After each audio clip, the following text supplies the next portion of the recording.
더 이상 값비싼 수입 화장품에 의존하지 않도록 당당히 경쟁하겠습니다. 미샤 나이트 리페어 사이언스 액티베이터 앰플. 현재 시각 오전 9시 31분 토픽 함께하고 계십니다. 내가 폭탄을 가지고 있는데 한강다리를 폭파하겠습니다. 통화를 아예 생방으로 하자고 직접 생방송하기로 결정했습니다. 여보세요, 들리십니까? 바로 사람 하나만 불러주세요. 대통령이요. 시청자 여러분, 이 뉴스를 끝까지 지켜봐 주시기 바랍니다. 페툴로 다리가 이번 주말 두 번째로 폐쇄됩니다. 수리를 위해 지난 7월 20일 금요일과 21일 토요일에 걸쳐 1차 폐쇄된 페툴로 다리는 9일 금요일 오후 9시부터 차량 통행이 금지되며 12일 월요일 새벽 3시에 재개될 예정입니다. 페툴로 다리는 로워 메인랜드 지역에서 가장 오래된 다리로 지난 1937년에 건설되었습니다. 오래된 시간만큼 안정상의 문제가 끊임없이 제기되어 오다 보수공사에 들어간 것입니다. 특히 좁은 도로폭 때문에 차량 접촉 사고 및 난간 충돌이 잦았고 지진 대비한 안전대책도 미비한 것이 지적되어 온 것입니다. 오래 사용한 만큼 안전상의 문제가 끊임없이 제기되어 왔으며 최근에야 보수공사에 들어간 것입니다. 특히 좁은 도로폭 때문에 차량 접촉 사고 및 난간 충돌이 잦았고 지진 대비책도 미비한 상황입니다. 페툴로 다리는 서리와 뉴 웨스트민스터 그리고 버나비를 잇는 중요한 교량입니다.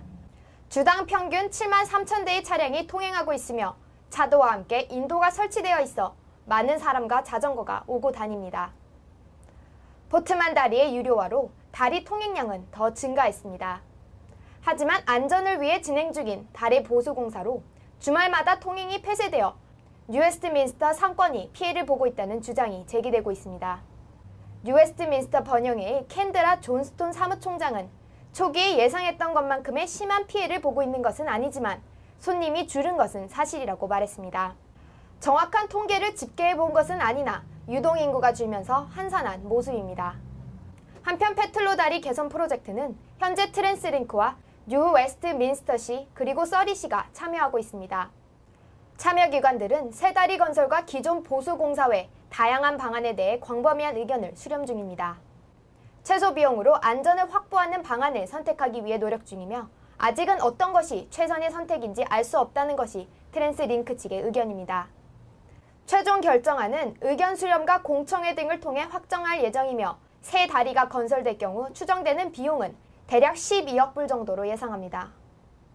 페툴로 다리의 안전점검을 위한 마지막 폐쇄는 오는 8월 24일과 25일로 예정되어 있습니다. 지난 7월 BC주의 실업률이 6월보다는 0.4% 상승한 6.7%를 기록했다고 합니다. 캐나다 통계청은 BC주에서 1만 2천여 개의 일자리가 사라져 전체 실업률이 상승했다고 밝혔습니다. BC주에서는 총 6,100여 개의 풀타임 자리가 늘어나고 17,800여 개의 파트타임 일자리가 줄어들었다고 합니다. 캐나다 전 지역에서는 총 39,400개의 일자리가 줄어들어 실업률은 지난 6월보다 0.1% 상승한 7.2%를 기록해 전반적으로 고용시장이 불안정함을 보여주었습니다. 특히 학생으로 간주되는 만 15세에서 24세 사이의 무직률은 0.1% 상승한 13.9%를 기록했습니다. 캐나다 통계청은 실업률 상승의 원인으로 많은 공무원들이 일자리를 잃은 것을 지목했습니다. 특히 지난 7월은 보건부와 사회복지 등의 관련자들이 다수 감원된 것으로 알려진 바 있습니다. 반면 사기업의 경우에는 오히려 3만 1,400개의 일자리가 창출된 것으로 알려졌습니다. 올해 7월까지의 월 평균 일자리 창출은 6,000개로 2만 8,000개에 비해 크게 떨어집니다. 결혼하는 사람들이 많은 여름 시즌인 만큼 결혼식 비용과 관련 갈등이 많이 발생합니다. 축의금이 말썽입니다. 현재 캐나다 내 결혼 문화의 가장 큰 변화는 축의금이라고 합니다. 캐나다를 포함한 서구 문화권에서는 신랑 신부가 미리 필요한 물품들을 리스트 형식으로 기록해두면 친구와 친지들이 자신의 경제력에 맞는 것을 선택해 선물하는 일명 레지스트리 문화가 일반적입니다. 하지만 최근에는 평균 결혼 연령이 높아지면서 선물 대신 현금을 받고자 하는 신랑 신부들이 늘어나는 추세로 캐나다인들의 결혼 문화에 변화가 있는 것입니다. 하객들의 입장에서는 현금으로 내는 축의금 문화가 익숙하지 않은 데다가 마음의 선물이 아닌 현금으로 지불하는 것을 거북해함으로써 갈등이 발생한다고 합니다. 에티켓 전문가 케이트 루노 씨는 결혼식 축의금은 예전에는 상상도 못한 일이었고 신랑 신부의 선물 희망 목록 레지스트리 역시 드문 일이었으나 요즘에는 신랑 신부가 먼저 레지스트리를 요구하거나 현금을 희망한다고 직접 밝히는 등 결혼 문화에 많은 변화가 있다고 말했습니다. 루노 씨는 축의금 문화는 다른 문화권에서는 일반적인 전통으로 평균 32,000달러에 이르는 결혼식 비용을 부담해야 하는 신랑 신부에게는 축의금이 선물보다는 더 반가울 것이라고 언급했습니다. 그는 적정한 축의금 액수는 신랑 신부가 결혼식에 초대하면서 지불하는 1인당 비용을 고려해 참가자 수만큼의 축의금 액수를 정하는 것이 적절하다고 조언했습니다. 하지만 호화로운 결혼식의 부담을 하객들에게 부담시키는 것은 부당한 처사라는 불만이 여전히 남아있다고 덧붙였습니다. 에버츠포드 병원 산부인과에 홍역에 감염된 사람이 출입한 사실이 확인되어 프레이저 보건당국이 경고와 함께 백신 접종을 권고하고 있습니다. 병원 측이 홍역 바이러스 감염자의 산부인과 출입을 확인한 것은 지난주였습니다. 그 후 감염자 가족과 접촉해 가족 내 감염을 막기 위한 면역 글로불린도 제공했다고 합니다. 보건당국의 폴반 바인더 박사는 홍역 바이러스는 여성과 어린아이들에게는 치명적인 위험이 될 수 있으며 아직 어려서 홍역 백신을 맞지 못하는 어린아이들에게는 더 위협적이라고 밝혔습니다. 바인더 박사는 홍역 바이러스 감염자 3,000명 중 1명은 사망하는 등의 위험성을 강조하며 백신 접종의 필요성을 더욱 강조합니다. 홍역에 감염된 1,000명 중 1명은 뇌에도 염증이 발생하기도 하는데 이들 중 일부는 실명에 이르기도 한다는 것입니다. 현재 보건당국은 에버츠포드, 미션, 칠리와 아가시즈, 호프, 그리고 해리슨 핫스프링 지역의 경고를 발령했습니다. 합법한 자격을 갖추지 않고 자신의 집에서 치과 치료를 한 데이비드 우. 그에게 치료를 받은 1,500여 명의 환자들은 대부분 우와 같은 언어를 사용하는 이민자들일 것으로 추정되고 있습니다. 우 씨는 무려 지난 10년간 미자격으로 불법 치료를 해온 것은 물론 치료기구들의 위생 문제로 적발되었습니다. BC주 치의학계는 이에 지난 7일 우에게 치료를 받은 환자들에게 HIV와 B형 또는 C형 간염의 감염 여부를 검사할 것과 치료받은 치아에 대한 재검사를 요청했습니다. 그럼에도 무려 1,500여 명의 환자들이 자격도 없는 사람에게 병원도 아닌 가정집에서 어떻게 치료를 받아올 수 있었는지에 대한 의문은 계속되고 있습니다.